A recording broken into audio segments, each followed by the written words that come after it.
인간은 삶의 재미를 찾는 존재라는 의미에서 유의적 인간입니다. 이것을 네덜란드 문화사학자 요한 후이징하는 호모 누덴스라고 불렸습니다. 그런 놀이는 문화의 한 요소가 아니라 문화 그 자체라고 말하기도 했습니다. 즐거움이 없는 문화는 문화가 아니다, 이런 뜻이죠. 어떻게 보면. 자, 그렇다면 하나님께만 즐겁게 예배드려야 하는 기독교인이 세상적인 유의를 재미있게 즐길 수 있을까라는 질문을 기독교인으로서, 크리스찬으로서 하게 되는 것입니다. 오늘 세상의 온라인 게임이나 웹툰, 웹소설, 그리고 어떤 체육 경기, 야구, 축구 이런 것들 우리가 많이 하지 않습니까? 근데 이런 것들을 즐겁게 우리가 해도 되냐, 기독교인이? 우리는 오직 하나님께만 즐거움을 표현해야 되지 않느냐, 그런 거죠. 이런 질문을 한번 스스로 해보십시오. 자, 우리가 지금 사용하고 있는 삼일체 하나님의 인격을 가장 먼저 사용한 사람이 2세기 기독교 교부 터툴리안입니다. 교부라는 단어는 한자로 가르칠교 아버지고, 가르치는 아버지, 바로 교회의 스승이라는 거죠. 영어로도 처치 파더스, 교회의 아버지, 교회의 스승. 기독교 신학의 기초를 놓은 기독교 지도자들에게 후대에 붙여진 명칭입니다. 당대에 붙인 게 아니에요. 기독교 역사학자들이 후대에 붙인 거예요. 이분이 교부다, 이렇게.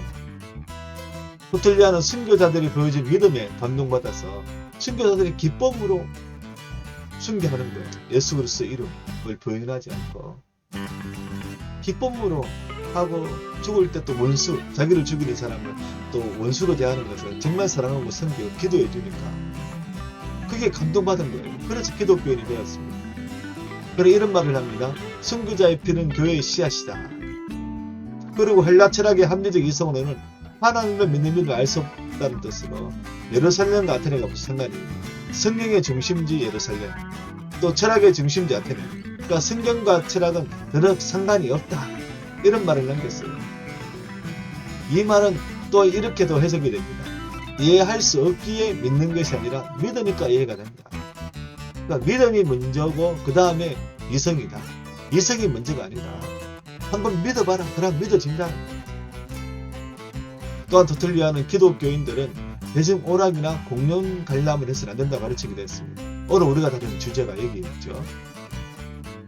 터툴리안의 이런 가르침, 대중 오락 즐기지 마라, 너희들은 해서는 안 돼, 이런 가르침은 기독교인들은 예배만 드리고 기도만 하고 성경만 읽고 이런 실용적인 활동 외에는 아무것도 해서는 안 된다는 가르침처럼 들립니다. 그러나 우리는 당시 로마의 놀이 문화를 살펴보면 왜 터툴리안이 이렇게 했는지 알 수 있을 것입니다. 로마 시대 사람들은 대중적인 오락을 참 즐겁게 즐겼는데요. 그중 우리 가장 잘 알려진 것이 콜레세움 같은 경기장, 원형 경기장 같은 곳에서 검투사 경기가 열리는 거죠. 물론 경기 이전에는 또 오늘 우리처럼 축구 경기할 때 뭐 노래 부르던 가수가 노래 부르고 이런 거 하잖아요. 그것처럼 예술 공연, 전시회 등 다양한 행사가 열리기도 했습니다. 우리가 비슷해요. 자, 검투사 경기를 한번 보면 검투사 경기가 우리가 뭐 알듯이 늘 한 명이 죽어야 끝나는 그런 것이 아니었습니다. 왜냐하면 검투사 한 명을 훈련시키는데 많은 비용이 들어가는데 검투사가 죽으면 주인은 투자액을 모두 잃게 되기 때문에 대부분의 경기가 단순한 무술 시합 정도였다. 그래서 검투 경기가 없을 때는 이 검투사들 놀릴 수 없으니까 주인의 보디가드, 투자자의 보디가드나 또 범죄자 체포할 때 법 집행관을 보호합니다. 또 폭력 사태가 벌어졌을 때 진압반으로 활동하기도 했습니다. 자, 그렇다고 사람을 죽이지 않는다, 그렇다고 해서 폭력적이고 잔인한 검투사 경기를 기독교인이 좋아해도 된다는 것이 아니죠. 사랑과 온유를 실천해야 하는 기독교인들이 분노를 유발하고 속에서 폭력이 난무하는 경기를 좋아해서는 안 될 것입니다. 당시 연극 또한 많은 사람들이 즐겼는데, 근데 연극의 주된 내용이 기독교인들에게 문제였습니다. 로마의 연극은 그리스의 것을 각색한 것인데, 그리스의 연극은 상당히 종교적인 거예요. 그 디오니소스라는 그 저우스와 그의 동급으로 불리는 디오니소스라는 그런 신을 찬양하는 그런 연극을 많이 했다고 합니다. 그래 그리스 연극은 좀 종교적이었는데, 근데 노마는 그리스의 것을 많이 이렇게 가져왔지만 좀 내용을 좀 억세게 해서 아주 도덕적으로 방탕하고 또 잔인하고 강력하고 아주 선정적인 장면들이 많았다고 합니다. 우리는 터툴리안의 시대를 살아본 적이 없기에 자세한 건 알 수 없어요. 지금 몇몇 문헌들만 참고할 수밖에 없어요. 하지만 터툴리안이 단지 기독교인은 문화를 합리화하거나 즐거운 유희를 누려서는 안 된다고 한 것이 아니라 폭력적이고 선정적인 세상 문화를 멀리하라고 한 것임을 충분히 짐작할 수 있을 것입니다. 그것 또한 헬라 철학에서 위라는 단어, 삼위일체할 때 위라는 단어를 가져왔다는 것을 보면 알 수 있어요. 그래서 필요한 것은 갖다가 쓰지만, 하지만 이런 것들, 폭력적 선정적인 것, 하나님을 또 멀리하게 만드는 것, 그런 것들은 우리가 해서는 안 된다. 그런 의미겠죠. 또 다른 것도 짐작할 수 있는데, 4세기에 기독교가 국교가 되면서 검투 경기와 퇴폐지 경기 사라진 것은 당연하겠죠.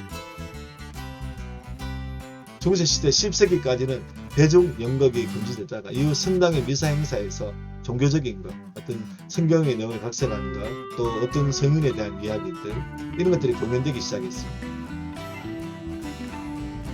자, 14세기가 되자 서서히 종교적이고 윤리적인 가치관이 약해지면서 종교극이 쇠퇴했고 세속극이 인기를 끌기 시작했습니다. 암암리에 세속극이 몰래 있어 왔다는 거죠. 하지만 세속극 중에는 좋은 내용들도 있었어요. 아주 이제 착한 사람, 좋은 내용, 누군가를 돕는 내용, 또 전쟁에서 또 나라를 지키는 내용, 영웅적인 이야기 있었겠죠. 하지만 많은 내용들이 간음, 또 위선적인 행위다. 누군가를 속이고 그렇게 해서 자기 이익을 취하는 것. 그것을 마치 포장해서 내가 영웅이다, 내가 위대한 유인이다, 그렇게 포장하는 것들, 위선적 행위들, 또 부도덕한 일들을 소재로 한 것이 많았습니다. 그래서 종교개혁자들은 세속적인 관람, 세속적 연극을 관람을 금지하게 됐습니다. 또한 가톨릭적 경향이 강한 종교극도 금지하기도 했습니다. 어떻게 하다 보니 연극에 관한 이야기를 많이 하게 되었습니다. 사실 이 분야는 저도 잘 모르는 분야이긴 하지만 일반적으로 알려진 사실들을 잠시 소개했습니다. 여전히 한 가지 의문을 갖게 됩니다. 기독교인은 세상에서 즐거움을 찾으면 안 되는가라는 이런 폭력적인 거, 이런 것들 뿐만 아니라 그냥 일반적인 것들, 그냥 간단하게 지금 이제 즐거움, 약간의 소소한 즐거움을 주는 것들, 그런 게임들, 그런 오락들, 운동 경기 이런 것들, 축구, 야구 이런 것들 우리가 즐기면 안 되는가, 그런 의문을 여전히 갖게 되는 것입니다. 우리가 살펴봤듯이 터툴리안이나 종교개혁자들이 세상적 유기를 금지한 것은 하나님을 멀리하게 만들고 폭력과 분노와 방탕함에 익숙하게 만들기 때문입니다. 종교개혁 시대에는 간단한 카드 게임이나 우리와는 다르지만 볼링 같은 거, 그런 것들이 운동을 즐기기도 했고 이것을 나쁘게만 볼 수가 없는 것입니다. 도리어 하나님께서 인간의 것이 즐거움의 도구들로 인정할 필요도 있다는 것입니다. 전도서 8장 15절, 이에 내가 희락을 찬양하노니, 이것은 하나님을 예배하는 것, 여기서 말하는 기쁨의 희락, 기쁨 희락, 이런 것들은 하나님을 예배하는 것, 그것만 있는 것이 아니에요. 제일 바로 나오죠. 사람이 먹고 마시기 즐거워하는 것, 그런 것들, 노래 부르고 찬양이 아니라 그냥 노래 부르고, 이런 것들보다 더 나은 것이 해아래 없습니다. 하나님이 해아래서, 사람을 해아래서 살게 하신 날 동안 수고하는 일 중에 그러한 일이 그와 함께 있을 것입니다. 하나님이 주신 것들이 바로 즐거움을 주는 유희들, 또 오락들, 게임들도 있다는 것이죠. 우리가 이 땅을 살아가면서 좀 즐기라고 주신 것들, 선물이 있다는 거예요. 따라서 기독교인은 오늘날 유행하는 폭력적이거나 저급한 말로 가득 찬 온라인 게임, 또 우리 웹툰, 저는 뭐 제대로 본 게 하나도 없는데 선정적인 웹툰과 웹소설 이런 것들 멀리하는 것은 당연한 일일 것입니다. 세상 문화를 즐긴다는 것이 문제가 아니라 그 문화적 콘텐츠에 담긴 가치관과 사상이 문제인 것입니다. 사실 기독교인이 즐길 만한 여유가 별로 없다는 것은 안타까운 일이 아닐 수 없습니다. 그래서 교회는 성경적인 문화 콘텐츠를 개발하고 유통하고 확산시킬 인재들을 길러내야 하는 사명이 있습니다. 자연스럽게 문화적 즐거움을 누리면서 하나님을 깊이 알게 되고 이웃을 사랑하게 되는 콘텐츠를 만들어야 할 것입니다.